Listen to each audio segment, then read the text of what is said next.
Niel is to my immediate left, Shell's Vice President, External Affairs for North and South America. He thinks about the brand and about the reputation of the company, and he really looks at the issues in that context very carefully, and this is what's gotten Shell so deep into thinking about the future of cities. You heard his colleague in the morning yesterday lay out a vision for how we can start thinking about the scenarios for the future, that global business environment that Shell has really pioneered for 40 years, deep thinking about the future and what it takes to create the future that we want rather than the future that we get. So previously, in various roles at Shell, he's gotten to know the business, the sustainable development challenges in the business, the downstream side of the business, but 12 years at Ford had him here in the Detroit area, so we were glad to be able to give you an excuse to come back to your old haunts. And he's been, you know, when he was at Ford directing the chairman's office, he was thinking about these issues, but that was a while ago, and now, of course, these issues have evolved. So we'll start with Niel, and then I'll introduce Nihar. And Niel, floor is yours. I'll give you the clicker, as they say. Great. Thanks very much, Gordon. If Charlie Rose doesn't work for you, how about Jay Leno? Does that Jay Leno, work? yeah, the triple chin. A little better? Okay. I like Charlie Rose better. So this is a meeting of the mind event, so I'm probably going to offer maybe a few more sort of thoughts to think about, thoughts to engage with rather than answers. And let me just start by saying that in some respects, Shell, even though most people see it as an oil and gas company, is as much a mobility company as it is an energy company. And I say that because a great deal of our product actually goes into some form of mobility, whether it's in the form of fuels or lubricants or greases or even the plastics that go into vehicles. So we take a pretty significant interest in this topic. Let me also say that there are two things that always come to mind when I think about mobility and the impact of mobility on some of the issues that we've been talking about in this conference. One is, before Henry Ford, most people, the vast majority of people in the world, and even in the United States, never traveled more than 25 miles away from their home, ever, in their lives. So the role of mobility has actually come along with a dramatic rise in globalization, in economic growth, and in all of the kinds of lifestyles that go with that. The second thing, and I stumbled across this a little while back in a journal in Science magazine, and it is the notion, the statistical notion that on average, all people in the world spend about the same amount of time moving from one place to another. Right, being mobile. Now, in some parts of the world, that may simply be going from a village to the village well on foot. In other parts of the world, that may be an executive flying from one continent to another. But about the same amount of time every day is spent traveling or being mobile. And I think there's some significance in that fact. You saw this slide yesterday. That just means don't buy any stock based on what I'm about to say.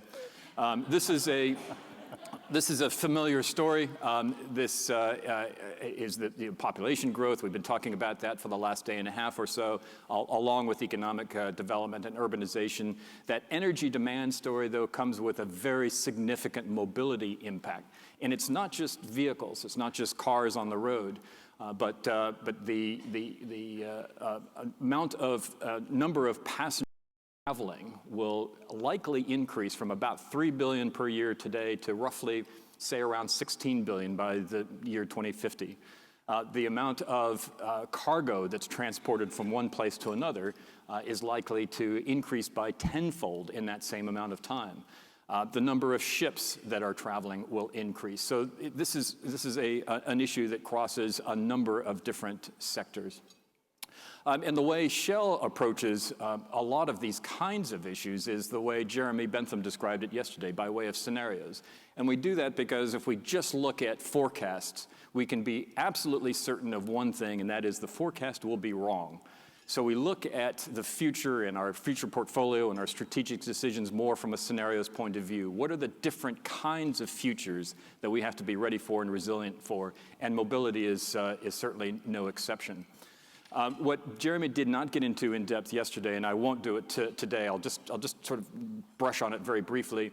Our current set of scenarios that we're working with have two names. One is mountains, one is oceans. Mountains really posits a future whereby the world has a more kind of static, centralized power structure that remains fairly close to the status quo for some period of time into the future. And that suggests a very top-down, very policy-driven kind of world when it comes to energy and mobility in cities and so forth.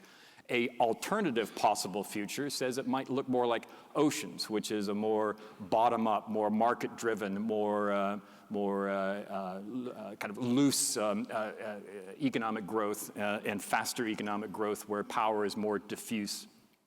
What's the significance of that? There's a number of different ways that we could look through those two different lenses at a number of different parts of our business, but just looking very specifically at road transport, this is a kind of outcome that we get when we look through those different lenses. In a mountains world where we've got a very top-down, very policy-driven kind of world, we could see a fairly radical increase in electricity and hydrogen out to the year 2050 and 2060, and a fairly rapid drop-off in the use of liquid fuels and similarly gaseous fuels. And this is really predicated on a couple of things. One is relatively slower economic growth in this very structured, very static kind of mountains world, and a more concerted policy approach to mobility and infrastructure in cities and so forth. Oceans, on the other hand, a much freer, much more dynamic, much more bottom-up, market-driven approach. You're going to see a rapid increase in not only in the number of vehicle miles traveled and the use of fuels, but more of a reliance on current liquid fuels as we go out for some time into the future. And most of this is very familiar to the number of different kinds of challenges. This is simply to reflect that this is a very multidimensional issue, this how we look at mobility going forward, from consumer behaviors to total cost to reduction of greenhouse gases. And then finally, this is kind of the punchline, and I apologize, it's probably the most boring slide in the deck, but it is the punchline. This basically suggests that when you look at the different kinds of mobility, cars, trucks, rails, ships, and aircraft, and you look at the different kinds of fuels that could drive that mobility, there is quite a mix. And if you look at for example, aircraft are going to have to rely on liquid fuels almost indefinitely. There is very little prospect that aircraft are going to be able to move to a different kind of fuel. Much different picture if you look at cars and trucks, for example. The flexibility to shift to different kinds of fuels over time is much greater in cars, and you can kind of see this sort of patchwork mosaic approach. That's simply to say one size will never fit all. There is not a single silver bullet. I could probably rattle off a couple other cliches, but that's the main point. With that, I'll turn it over to Nihar. Thank you so much, and let me introduce our next participant here up on stage. Nihar Patel is the Vice President for North American Business at Toyota Motor Sales, which is the primary business unit that Toyota has here in North America, based in Southern California. He is the guy who engages with future technology at that company. So he's not only worried about what's happening today, but like Niel, he's thinking about what's the long-term future. Both of these companies are well known in their industries for having a long-term point of view, and there's a good reason why they're both successful companies for perhaps that case. He has a career in the automotive industry, working with the sole distributor of Toyota's vehicle business in Saudi, director of business and market strategy for Ford in Asia Pacific, worked with Mazda marketing and deputy general manager of that business for Mazda, so has a pretty rich reservoir to tap when he thinks about the future. And Nihar, the floor is yours. Thank you. Well, it's a pleasure being back in Detroit. During my Ford time, which both Niel and I found out we had some similar time frames, I had spent 3 times in Detroit, living here in Northville, Novi, and Farmington Hills and West Bloomfield. So it's really enjoyable to be back, and it's great to see the city coming up with so much more vibrance than it was in the recent past. I just have a few slides that I think really take from what Niel showed. It's probably a case study that says, how do we see the world going way out for the next 50 years, maybe even 100 years if we can be as bold as that. And on this particular slide, it's really from our corporate strategy, which says we're always about building better product, building better cars for a simple slogan. However, when we do that, we've got to balance on the right-hand side things like emissions. We've got to balance our sustainable growth element, because in the end, if we have to be around so that we can continue delivering great products to people. But on the other side, you've got to be able to sustain, and how do you mix with the community? We talked a little bit about this during our group 3 yesterday, that it's no longer an or business, it's an and business. You have to look at community and company, community and other elements in coming up with your solutions. And one thing that I'd like to walk through today is how do we see the world of environment? And this is probably choosing the words from Niel, a boring slide a little bit, but it shows you that you have to be able to play actively in all elements of the business. So if you just look at this 2x2, where you've got the size of the vehicle on the left-hand side with the driving distances on the right-hand, on the lower hand side, you see that there's a role for electric vehicles, hybrids, and something that I'd like to talk a little bit more about, fuel cell vehicles, and how we plan to use fuel cells to sort of better both the engagement with the product, but also improve our role within the community. So there's a product sitting outside, and maybe some of you have seen it. It's our new fuel cell vehicle. That's a prototype. We'll be bringing that to market in about 12 months or so within the U.S. market. And the quick story on there is that it is a zero emissions vehicle. And I have a little short video after this slide that maybe does a better job than I will on this. It'll go at least 300 miles in a single fill-up. And what does that mean? It means that you can just pull up to a fueling station. No more than 3 to 5 minutes, you should be able to fill up at that fueling station at high pressure hydrogen dispensing, and then you should be able to go and really not worry about running out of fuel until the next time you've got to go to a fueling station. This particular vehicle that's out there is extremely quiet when you drive it, which I'm sure some of you will in the future. It'll be very quiet, so you'll get a feel like you're in a regular car, but just that it's propelling you with a fuel cell underneath it, and the power source in this case is hydrogen coming through. So if you allow me just 1 second to show you a 1-minute video where one of our engineers is describing what that product does for you. You're working towards what you view as the future and something that's necessary for society. Technology like this is something to strive for and to be really excited about. It runs on oxygen from the air and hydrogen, which you store in tanks, and generates electricity. The only byproduct is water. You can have over 300-mile range, and you can fuel in 3 to 5 minutes. The biggest thing you notice, you accelerate, you're peeling the tires, you're feeling go, because it's quiet. It has very low center of gravity, so it has really good dynamics. So it's a lot of fun to drive.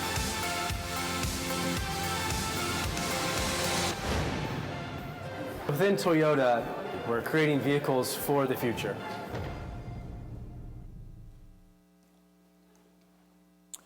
So, when you get into this business, you think about the full ecosystem of fuel cell usages. And one of the promoting is that the fuel cell is not just an automotive-only dimension. You can use it in many other industries. So if you look at the bottom right-hand side, you see airplanes, buses, forklifts. They're actively using them today.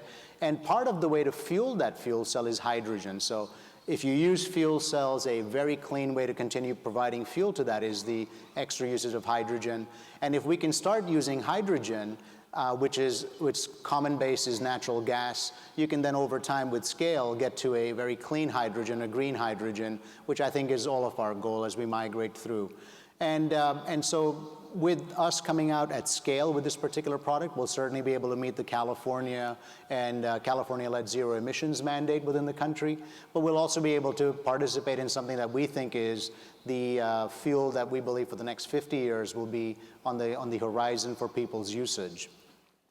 One element that has been very consistent over the last 2 days over here is that these things don't happen by themselves. They happen through collaboration, through partnerships, through a lot of people investing blood, sweat, and tears. And if you look at this particular slide, it says that in the state of California, and Shell is a partner of ours. On the bottom left-hand side, you see a view of a hydrogen fueling station that's right across our campus.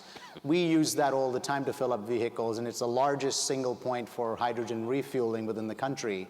But it also takes partnerships with the California Air Resources Board, state of California, and many other areas that are there, and also private companies like First Element Fuel, which I can talk a little bit more about, Gordon, during Q&A sessions, and then other companies like Linde and universities like University of California, Irvine, who have developed spatial modeling capabilities to help states figure out what's the optimum location of fueling stations if you're going to put some things up in the marketplace. So again, it's a very, very well-oiled collaborative machine that leads to these sorts of successful outcomes.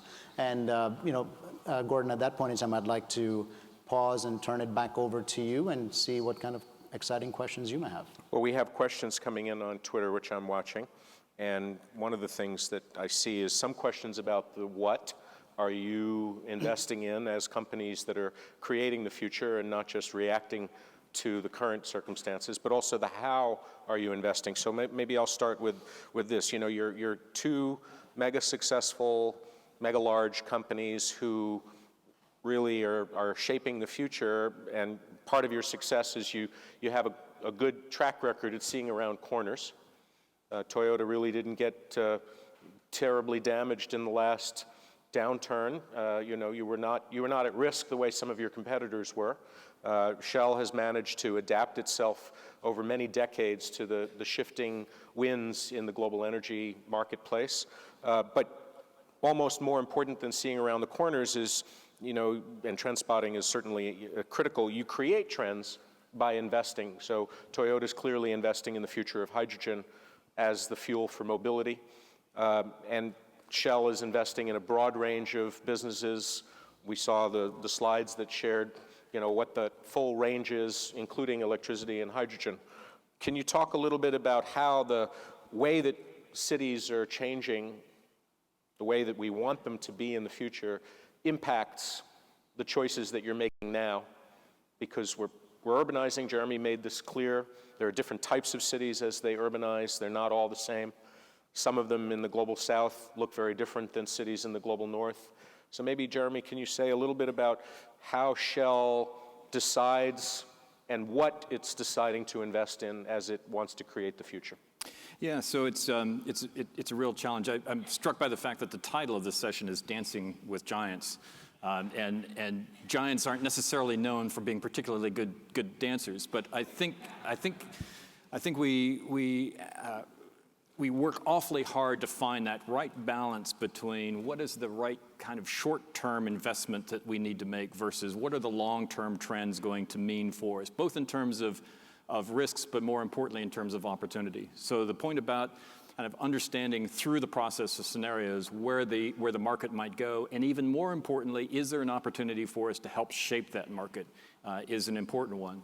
A big piece of that is actually partnerships. And Nihar mentioned the partnership we have with Toyota. And we work with a lot of the OEMs, we work with a lot of governments, we work with a lot of NGOs to really not only suss out what are the trends, what are the things we need to be prepared for in terms of our future investments, but how can we shape that? I'll give you an example. Hydrogen is a great one.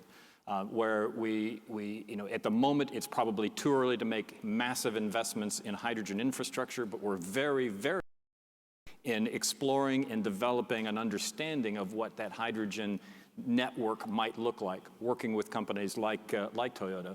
We have 40,000 retail stations around the world. That's more retail stations than McDonald's has stores. So our connection, our ability to integrate out there in the marketplace with consumers is pretty enormous.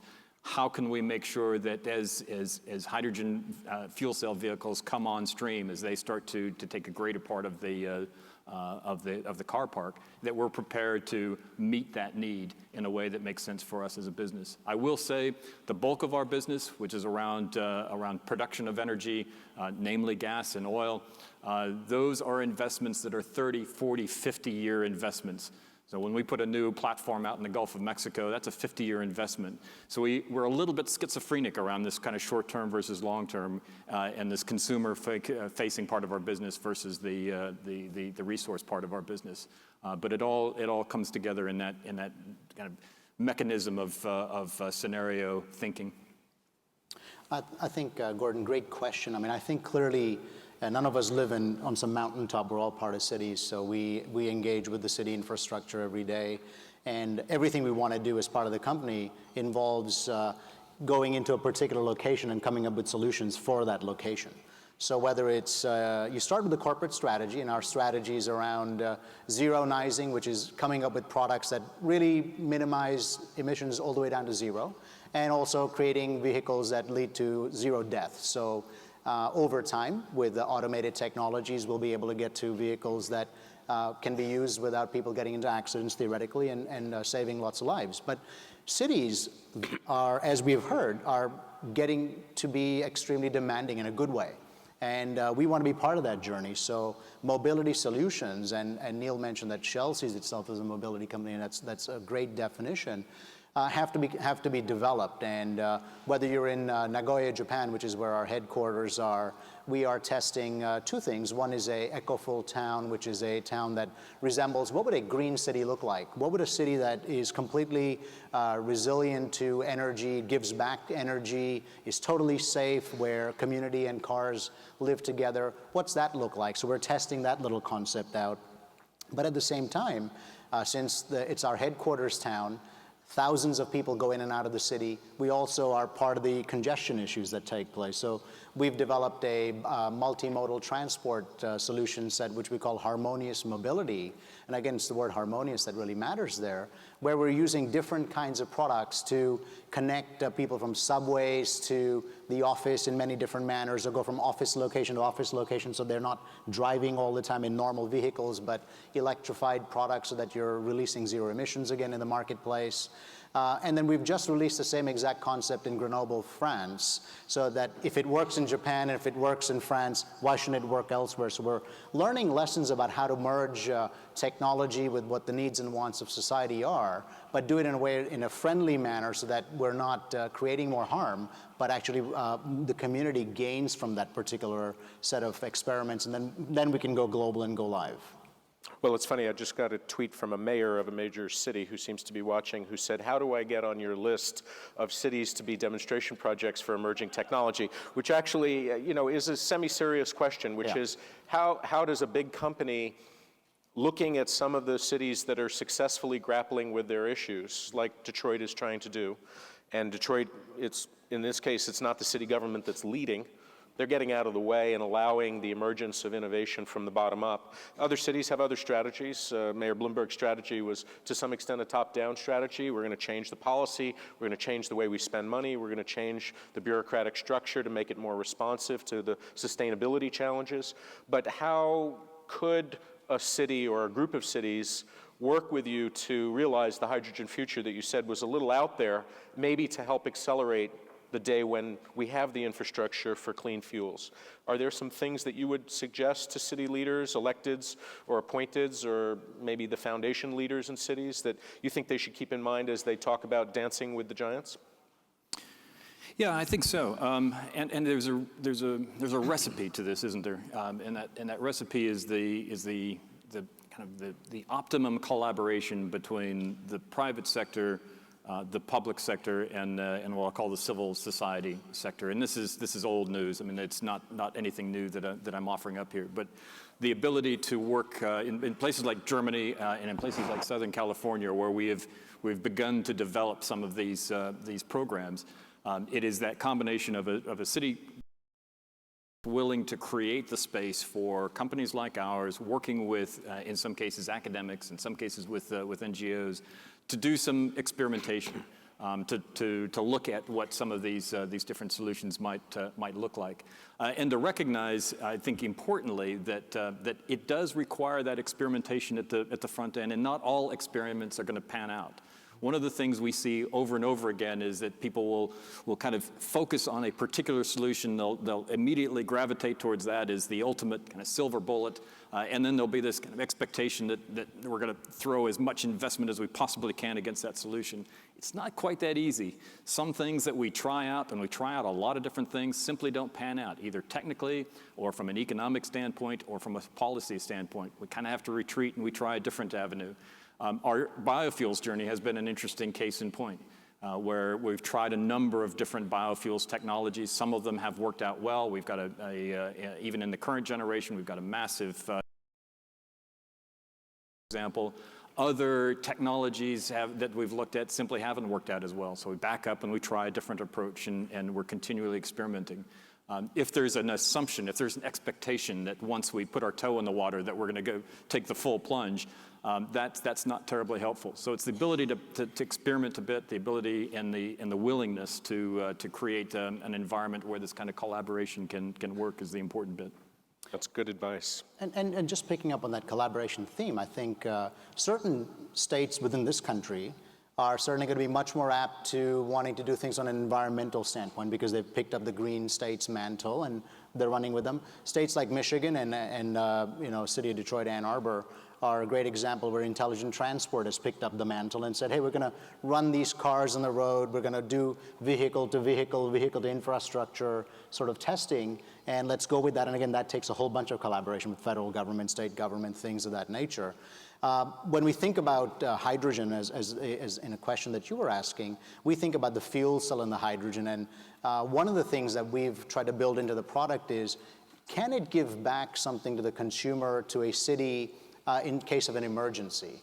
A lot of times we hear from city locations that we'd love to have these extra new technologies available, but when the thing called a storm hits, when some calamity takes place, none of these things work. So we need some backup power. We need some ability to give medication chance to be around when people need it.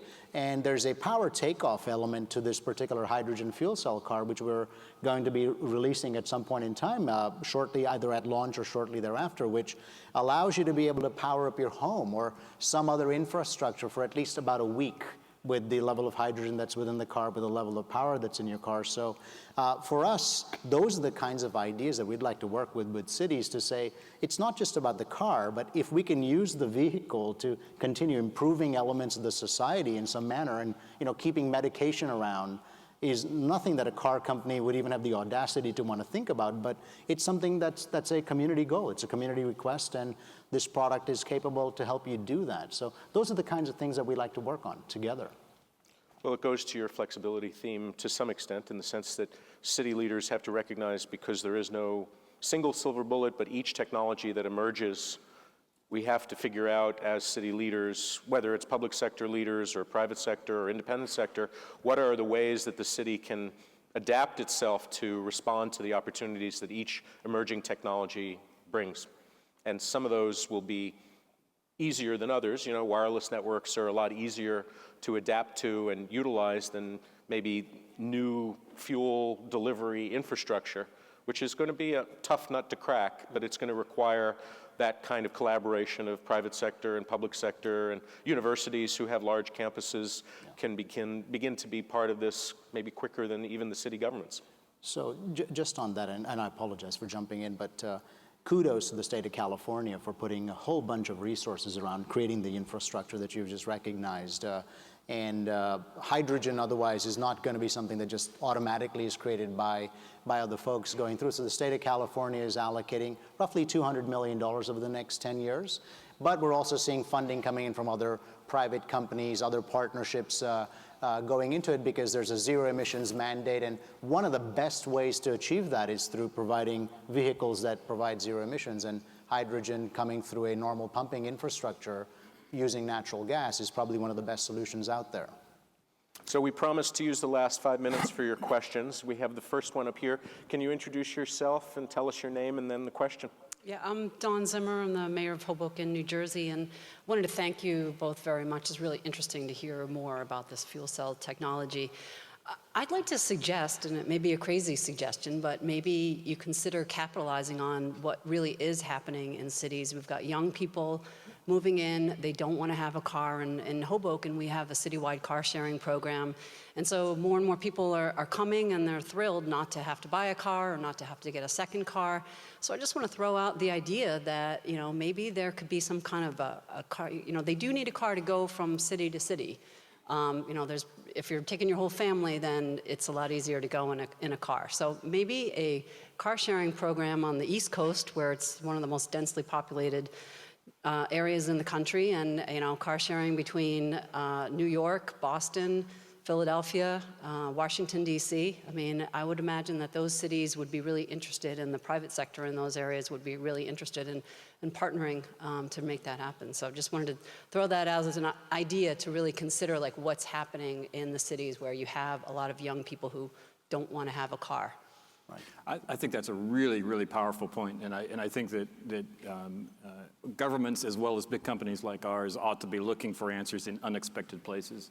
And an example of that is some of you may have seen yesterday, where Shell does an event called the Shell Eco Marathon, where we bring a lot of students together to design and build and drive a fuel-efficient vehicle, and we'll be doing it in Detroit in April. And one of the reasons why we do that is because we find that those students, those millennials, are a source of insight into what people are going to expect from mobility in the future. Not only how they're going to engage with it and how they're going to help solve some of the problems, but what they're going to expect. Because one of the things that we sometimes forget is that all of this basically boils down to people, and how people live and what they want and how they want to live their lives. And the generations coming on are about that than perhaps giants like us.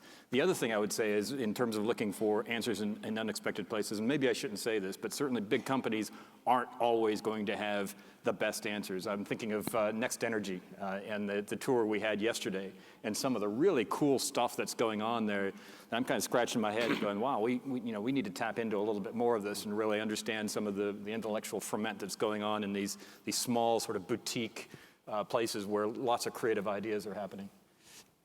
Well, and it's funny you mentioned that the Eco Marathon will be here, and when I went out to see the vehicles that you brought with you to show us examples of what the Eco Marathon potential is, I kind of realized, and this question from one of the Twitter fans of our event prompted this. He says, what's the link between rebranding as an energy or mobility company and investment in renewables? And I realized you guys are moving Eco Marathon from Houston to Detroit, and you in the auto industry are moving into the hydrogen business. There's some kind of shift in the wind, and I wonder, can you talk about the branding element of this? I mean, to some extent, you're both energy and mobility companies now. Sure. I mean, I think when you come up with a product that is going to be, in our mind, the product for the next 50 years at least, the product for the next 100 years, that in terms of fuel usage, you also owe it to the community to be able to get infrastructure going. And rather than waiting for somebody to help pull the trigger on it, we also felt it was necessary to be part of that journey. So, we do have partners that are beyond Toyota, beyond the state of California. But it took that level of thought process to say, if we're going to feel so bullish about this particular technology, about this particular way forward, we need to make sure that we are helping people get to infrastructure. We need to make sure that fueling is available, that fuel is available at the right price, the right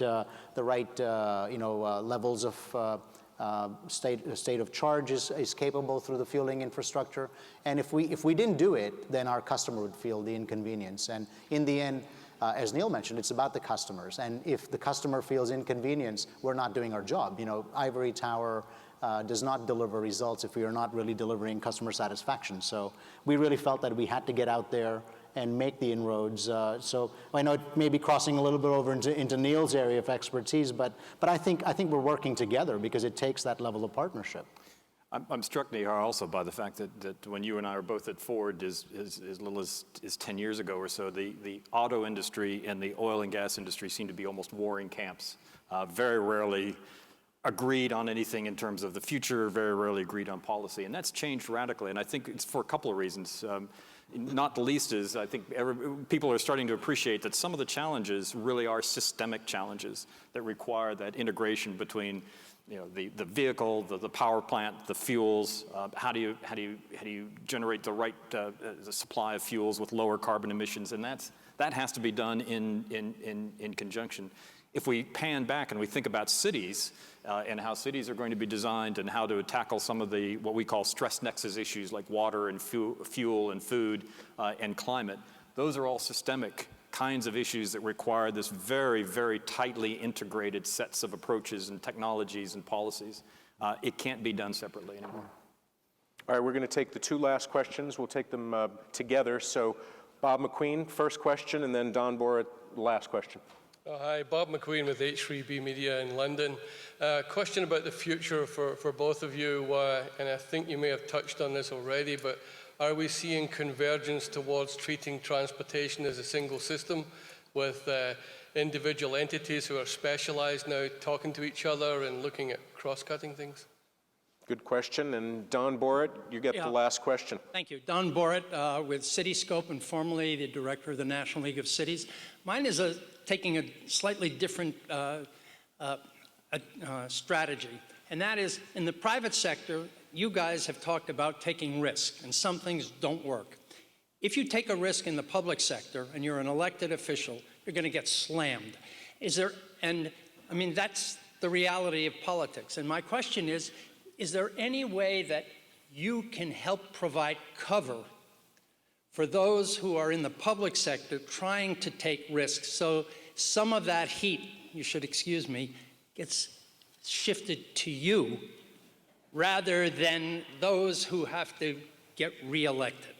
Which of our flak catchers wants to answer that one first? Yeah, I'm not It's a feeling nearly fascinating enough idea, Don.